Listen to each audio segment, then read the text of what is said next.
नमस्कार साथियों, कैसे हैं आप। साथियों, रामायण में वर्णन आता है कि राम रामायण युद्ध में जब लक्ष्मण जी शक्तिबाण से मूर्छित हो गए थे, तब उनकी मूर्छा दूर करने के लिए हनुमान जी सुषेण वेद के कहने पर संजीवनी बूटी लेने गए थे। तो रास्ते में उनके इस कार्य में बाधा डालने के लिए कालनेमी राक्षस और एक मकरी द्वारा उनका रास्ता रोकने की कोशिश की गई थी।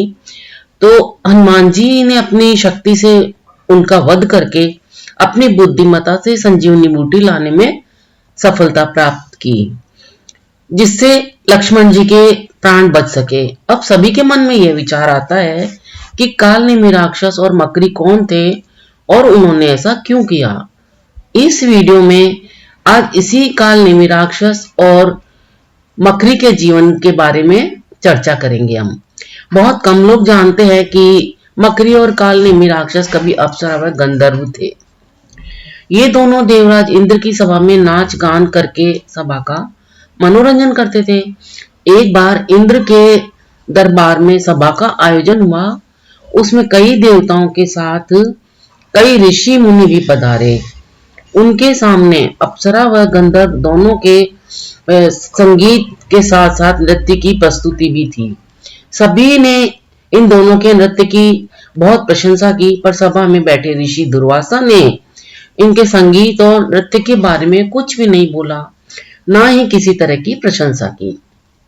ये देखकर अप्सरा व गंधर्व दोनों को ही ये सोचकर हंसी आ गई कि दुर्वासा ऋषि संगीत व नृत्य के बारे में कुछ नहीं जानते हैं।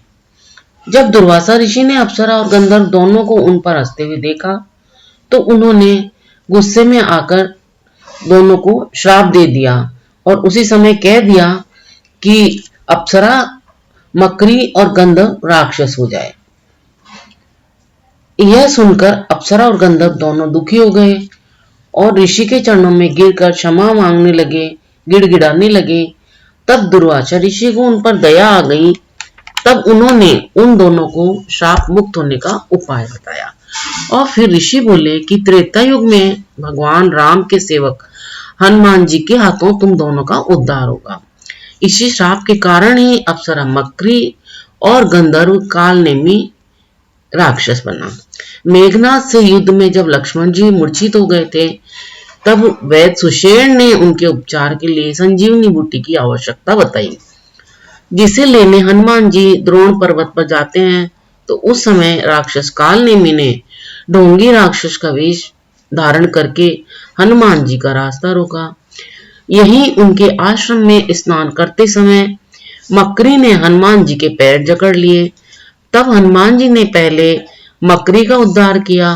मरने से पहले मकरी ने ही राक्षस कालनेमी का भेद बताया और बताया कि उसे रावण ने ऐसा करने को कहा था।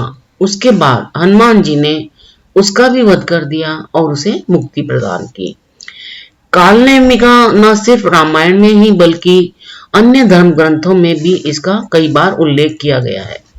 कालनेमी कौन है, क्यों बार बार दुष्ट योनि में जन्म लेना पड़ता है। कालनेमी मायावी राक्षस था जो रावण के दरबार में प्रमुख मंत्रियों में से एक था। कालनेमी त्रेता युग में रामायण महाग्रंथ के अनुसार मारीच नामक मायावी राक्षस का पुत्र था, जिनको अपने कुकर्मों के कारण राक्षस और दुष्ट योनि में बार बार मृत्युलोक में जन्म लेना पड़ा और प्रत्येक बार भगवान हरि श्री विष्णु के अवतारों के द्वारा उसे मृत्यु प्राप्त हुई। पौराणिक ग्रंथों के अनुसार कालनेमी राक्षस सबसे पहले समुद्र मंथन के पश्चात एक क्रूर राक्षस के रूप में प्रकट हुआ था, जिसने अपनी शक्ति से इंद्रलोक पर अपना अधिकार कर लिया था। उसके बाद इंद्रदेव और अन्य देवताओं के प्रार्थना करने पर भगवान विष्णु जी ने उस महाशक्तिशाली राक्षस का अंत किया था। इसके बाद फिर कालनेमी ने हिरण्याक्ष के यहाँ जन्म लिया और अपने भाई अंधकासुर की आज्ञा पर भगवान विष्णु के विरुद्ध युद्ध किया और उसकी युद्ध में भगवान विष्णु के हाथों मृत्यु हुई। त्रेता युग में कालनेमी राक्षस पुनः मारीच के पुत्र कालनेमी के रूप में जन्मा, जिसने रावण की आज्ञा पाकर संजीवनी बूटी लाते समय हनुमान जी का रास्ता एक वृद्ध ब्राह्मण के वेश धारण करके रोका और हनुमान जी के हाथों फिर वह मारा गया। वहीं द्वापर युग में फिर काल नेमी ने कंस के रूप में जन्म लिया, जिसे भगवान विष्णु अवतार श्री कृष्ण के हाथों मृत्यु प्राप्त हुई। इस तरह काल नेमी हर जन्म में किसी न किसी प्रकार से भगवान के अवतारों द्वारा मारा जाता रहा है। दोस्तों, ये थी राक्षस काल नेमी के जीवन की जानकारी। आपको ये जानकारी कैसी लगी, हमें अपने विचार कमेंट करके अवश्य बताएं।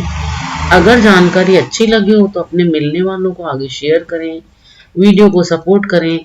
आप ये वीडियो अगर पहली बार देख रहे हैं या सुन रहे हैं तो साथ ही मेरे इस चैनल को आप सब्सक्राइब भी कर लें, ताकि अन्य नई नई जानकारियां आप तक जल्दी से जल्दी पहुंच सके। अपना अमूल्य समय देकर वीडियो देखने के लिए आपको बहुत बहुत धन्यवाद।